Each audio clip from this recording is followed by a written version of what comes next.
मैं चाहता हूं कि मुझे बताओ कि हम अपने बच्चों को क्या मुस्तकबिल दे सकते हैं, क्या परवरिश कर सकते हैं कि इस महामारी में हमें इतनी परेशानी। पिछले 5 महीनों की तनख्वाह अभी तक वागुजार नहीं की है। आखिर इस महंगाई के दौर में हम जाए तो अगर ये अपना हक मांगना क्राइम है तो मैं ये अपने जरिए एज चेयरमैन वर्कर्स यूनियन हारून रशीद मैं ये कह रहा हूँ कि मैं एक हमने पिछली बार जो प्रोटेस्ट किया तो मैनेजमेंट की तरफ से हमें एक नोटिस मिली कि आप ये प्रोटेस्ट नहीं कर सकते हो। क्यों नहीं कर सकते हो? हम अपना राइट्स मांग रहे हैं। आरटीसी वर्कर्स यूनियन तनख्वाह दो वरना कुर्सी छोड़ दो। मजदूर मुलाजिम इत्तेहाद जिंदाबाद, मजदूर मुलाजिम इत्तेहाद जिंदाबाद। आवाज दो दुनिया भर के मेहनत कशो एक हो जाओ, दुनिया भर के मेहनत कशो एक हो जाओ। आरटीसी मैनेजमेंट होश में हो, आरटीसी मैनेजमेंट होश में हो। जिस आरटीसी को खून से सींचा वो आरटीसी हमारा है, जिस आरटीसी को खून से सींचा वो आरटीसी हमारा है। बिस्मिल्लाहिर्रहमानिर्रहीम। अस्सलाम वालेकुम नाजरीन, आप देख रहे हैं कश्मीर क्राउन और मैं ज़ुहूर लोलाबी। नाजरीन, इस वक्त कश्मीर क्राउन की टीम मरकज़ी शहर श्रीनगर के पारिमपुरा इलाके में मौजूद है और आप मेरे पीछे ये सजी हुई गाड़ियाँ देख सकते हैं। आरटीसी की ये गाड़ियाँ हैं। अगरचे गाड़ियाँ इनको इंतज़ामिया सजा रही है, इन्हें मालाएं पहना रही है, लेकिन इनके जो चलाने वाले ड्राइवर हजरात हैं वो इंतज़ामिया के खिलाफ सरापा एहतिजाज है। तो नाज़रीन, इस वक्त मेरे साथ यहाँ पे आरटीसी वर्कर्स यूनियन के ड्राइवर हजरात मौजूद है और इनका ये कहना है कि हमारे साथ नाइंसाफ़ी हो रही है। पिछले 5 महीनों की तनख्वाह अभी तक वागुजार नहीं की है। आखिर इस महंगाई के दौर में हम जाए तो कहाँ जाए? और ये इंतज़ामिया से मुतालबा कर रही है कि हमारे जो मुतालबात है उन्हें पूरा किया जाए। मैं आपको बता दूं, इनके मुताबिक कुछ ड्राइवर हजरात जो है वो पिछले 12 साल से काम कर रहे हैं, लेकिन फिर भी अभी तक उन्हें रेगुलाइज नहीं किया गया। आखिर इनके यही मुतालबे हैं कि हमारे साथ जो है इंसाफ किया जाए और हमारे जो मुतालबात है वो पूरे कर दिए जाए। तो मज़ीद हम इन्हीं से बात करने की कोशिश करेंगे, इनसे जानने की करेंगे कि क्या कुछ मुतालबात है इनके। अस्सलाम वालेकुम वरहमतुल्लाहि वबरकातुहू। सबसे पहले मैं आप मीडिया भाइयों का शुक्रिया अदा करना चाहता हूं कि आपने अपना कीमती वक्त हमारे लिए निकाला। तो बेसिकली बात यह है कि आज हमारा यहाँ पे फुल एक प्रोटेस्ट था, लेकिन कोविड की वजह से मद्देनज़र रख के हमने वो प्रोटेस्ट पोस्टपोन किया है कि कहीं लॉ कानून हम तोड़ ना सके। हमारे ये जो मुतालबात है वो इस तरह है कि हम पिछले 4 महीनों की तनख्वाह से महरूम है। पिछली बार भी हमने प्रोटेस्ट किया था तो हमें 2 महीने की तनख्वाह वागुजार की गई थी 6 महीने के बाद, लेकिन वो 2 महीने बैंक इंटरेस्ट में चला गया सब, क्योंकि जितने भी आरटीसी मुलाजिम हैं उन्होंने सब ने लोन निकाल के रखा है। अब मैं गवर्नमेंट से ये रिक्वेस्ट कर रहा हूँ कि अगर आपने इस इदारे को फिर एक ज़िंदगी भर दी, ये नई गाड़ियाँ लाई, तो लेकिन जो इनको चलाने वाले हैं वो तो भूखे हैं, उनके मुतालबात पूरे क्यों नहीं हो रहे? अगर 100 करोड़ रुपयों की गाड़ियाँ लाई तो हमारी 4 महीनों की जो पेंडिंग सैलरी है वो क्यों नहीं मिल रही है? हमें क्यों तड़पाया जा रहा है? और इस वक्त जो हालात है, जो महामारी चल रही है, इसकी वजह से हम बहुत परेशानी है। तो हम अपने बच्चों को क्या मुस्तकबिल दे सकते हैं, जिस वजह से हमारे बच्चे भी परेशान हैं, हम खुद परेशान हैं, क्योंकि 24 घंटे काम करके भी हमें कोई फ़ायदा नहीं हो रहा है। लेकिन हमने पिछली बार जो प्रोटेस्ट किया तो मैनेजमेंट की तरफ से हमें एक नोटिस मिली कि आप ये प्रोटेस्ट नहीं कर सकते हो। क्यों नहीं कर सकते हो? हम अपना राइट्स मांग रहे हैं, अपना हक मांग रहे हैं। अगर हमने मजदूरी की है तो हमें मजदूरी क्यों नहीं मिल रही है? हम किस नाम से, हमें बताओ, हम किस ज़रिए से हम एज ए गवर्नमेंट एम्प्लॉय है? हमें तो वो ऐसी कोई अहमियत ही नहीं है, न कोई हमें फैसिलिटी मिल रही है। 4 महीने हो गए, कल हमारा 5वां महीना स्टार्ट हो रहा है सैलरी का। तो क्या वजह है कि हमें ये सैलरी नहीं मिल रही है? हमारे बच्चे भी परेशान हैं। मैनेजर जो एडमिनिस्ट्रेशन है वो टच से मस नहीं हो रहे हैं, सब अपनी कुर्सियों पे बैठे हैं। जितने भी मैनेजमेंट के बंदे हैं उनको मार्च में हमारे 2-4 अफसर लोग रिटायर हो रहे हैं, तो वो तो अपने दिन गिन रहे हैं, लेकिन ये कोई नहीं सोच रहा है कि हमारे छोटे जो इतने छोटे मुलाजिम हैं या एम्प्लॉय है, मजदूर है, ये कहाँ जाएंगे, किससे मांगेंगे हमें। हमने पिछली बार जो प्रोटेस्ट किया तो हमें वहाँ से नोटिस निकाली गई कि आप अपना हक नहीं मांग सकते हो। अगर ये अपना हक मांगना क्राइम है तो मैं ये अपने ज़रिए एज चेयरमैन वर्कर्स यूनियन हारून रशीद मैं ये कह रहा हूँ कि मैं ये क्राइम रोज़ करूँगा, क्योंकि मुझे अपना हक चाहिए। अगर हम मजदूरी कर रहे हैं मुझे अपनी तनख्वाह चाहिए, ड्यू डेट पे हमें तनख्वाह चाहिए। बोर्ड ऑफ डायरेक्टर में मीटिंग में हुई है कि जो भी 7 साल के बाद हमारे कंसल्टेंट ड्राइवर्स है उनको रेगुलर किया जाए, लेकिन उस पर भी कोई कार्रवाई नहीं की गई।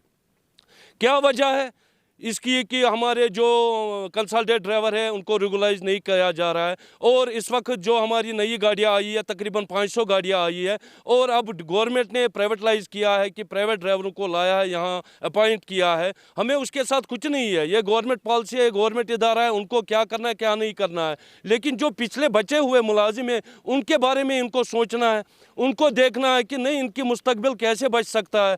मैं बताओ मैं गवर्नर साहब से एक सवाल करना चाहता हूं कि मुझे बताओ कि हम अपने बच्चों को क्या मुस्तकबिल दे सकते हैं, क्या परवरिश कर सकते हैं कि इस महामारी में हमें इतनी परेशानी हो रही है। हमारे तो बच्चे अब स्कूल भी नहीं जा सकते, स्कूल तो पहले से ही कोविड की वजह से बंद है, लेकिन जो ऑनलाइन सिस्टम चल रहा था वो भी हम पूरा नहीं कर सकते। तो क्या वजह है, क्या हम अपने बच्चों को मुस्तकबिल दे सकते हैं। मैं मैनेजिंग डायरेक्टर साहब से भी रिक्वेस्ट कर रहा हूँ कि वो भी देखे कि अगर इस आरटीसी को चलाना है तो यहाँ के मुलाजमों को कैसे और किस तरह से इनको आराम देना है, और अपने हक के जो हम मांग रहे हैं वो कैसे अदा करना है। जो यहाँ पे हमारी मैनेजमेंट है वो टच से मस नहीं हो रही है, अपने आगोश में बैठी है। क्या वजह, अगर हम 24 घंटे काम कर रहे हैं, हमारे ट्रक्स चल रहे हैं, बस चल रहे हैं, ये जो रिन्यू जनरेट हो रहा है ये कहाँ हो जा रहा है। क्या वजह है, हमारी 4 महीनों की तनख्वाह नहीं मिल रही है। 24 घंटे भी काम करके हमें हमारे ड्राइवर जो भी आरटीसी है, जिस तरह एक फौजी अपने कौम के लिए तैयार रहता है, उसी तरह ये आरटीसी ड्राइवर 24 घंटे तैयार रहता है कि किसी भी कोई भी ड्यूटी हो, कोई भी मुश्किलात हो, उसके लिए तैयार रहते हैं हम। फिर भी हमारे साथ ये सौतेलापन क्यों हो रहा है। अगर करगिल जंग में हमारी गाड़ियाँ थी, फ्लड आया उसमें भी हमारी गाड़ियाँ शाना बशाना साथ चली, कोविड में भी हमारे ड्राइवर शाना बशाना साथ चले हैं। हमारे कई ड्राइवरों को भी कोविड हुआ, लेकिन किसी ने कभी कुछ नहीं पूछा।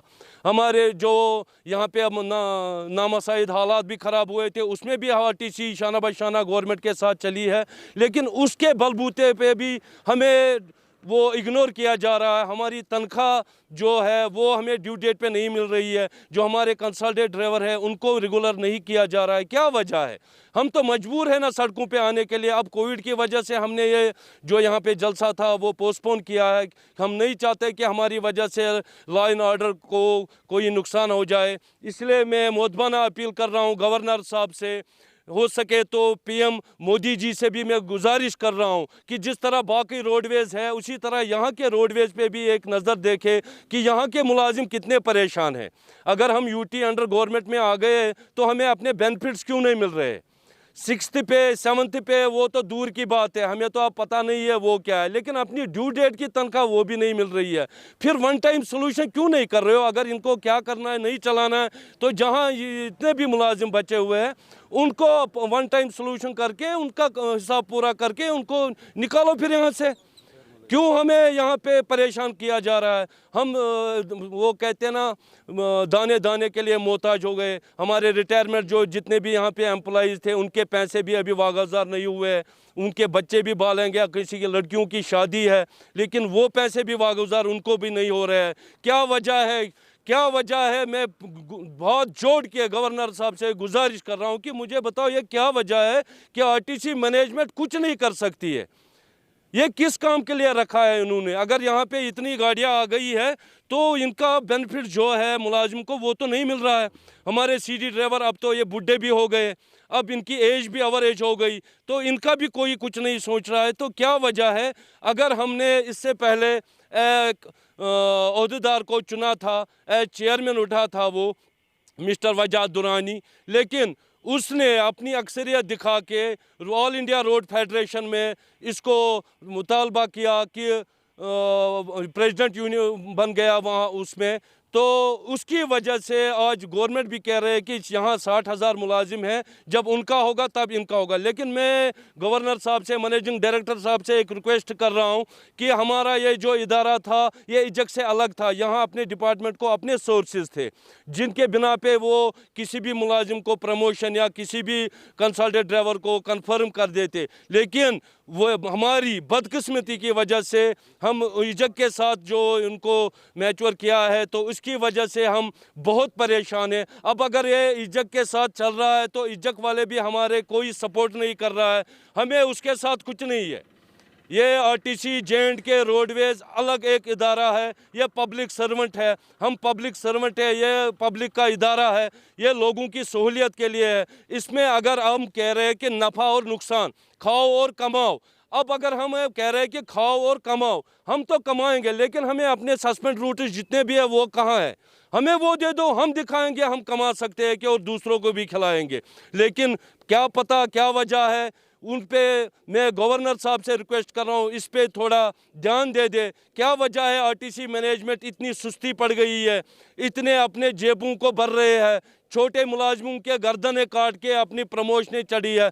हमारी यहाँ पे एक डीपीसी हुई थी 2020 में, अभी तक वो भी इम्प्लीमेंट नहीं हुई।